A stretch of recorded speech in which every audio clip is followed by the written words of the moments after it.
We've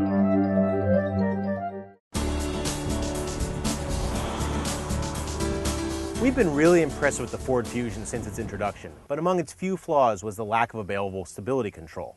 Ford's made that standard now, and also introduced a new 4-cylinder version as well as a highly competitive hybrid.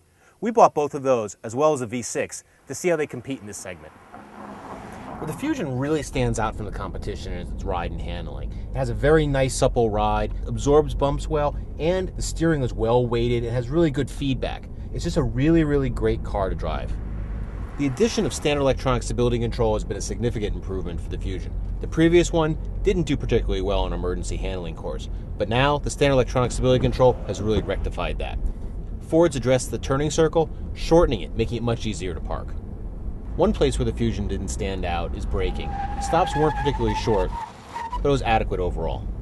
The V6 engine delivers good performance and returns 22 miles per gallon. The new 4-cylinder, it's really nice, and it gives 24 miles per gallon overall, a slight improvement over the V6. But where the real news is the hybrid. This is a full hybrid, meaning it could drive up to 47 miles per hour on electric power alone. And in our tests, we got 34 miles per gallon overall. The transition from gas to electric and back again is smooth and seamless. In fact, the hybrid feels just like a normal car when driving.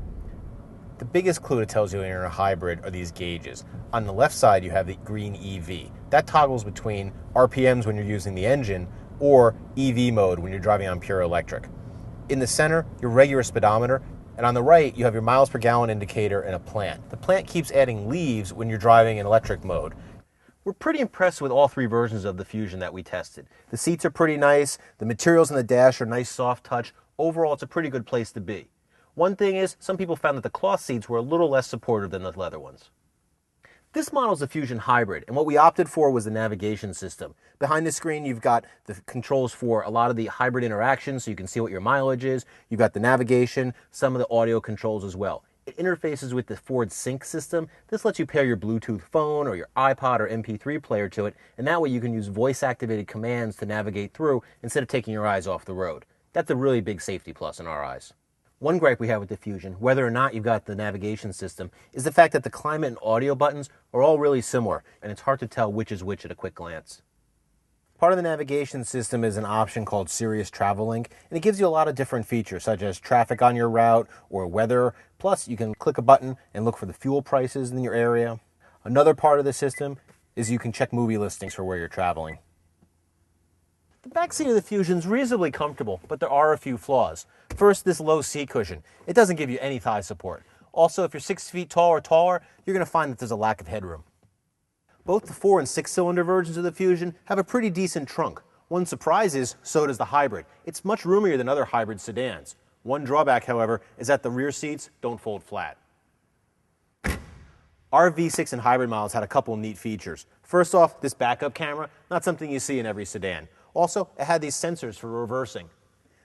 A third really neat feature is the blind spot warning system with an indicator here in the mirror. It's a feature that's seen in a lot of higher-end cars, but our V6 sedan costs $28,000. That's a pretty good value.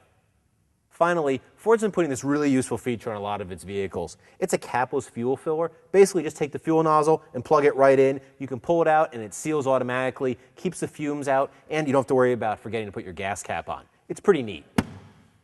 If you're looking to buy a family sedan, you should definitely have the Ford Fusion on your short list of vehicles to consider. Not only is it a practical vehicle, but it's really fun to drive. And the hybrid version, with its smooth and seamless powertrain, is a standout. In fact, you may not know you're driving a hybrid vehicle until you get to the gas pump.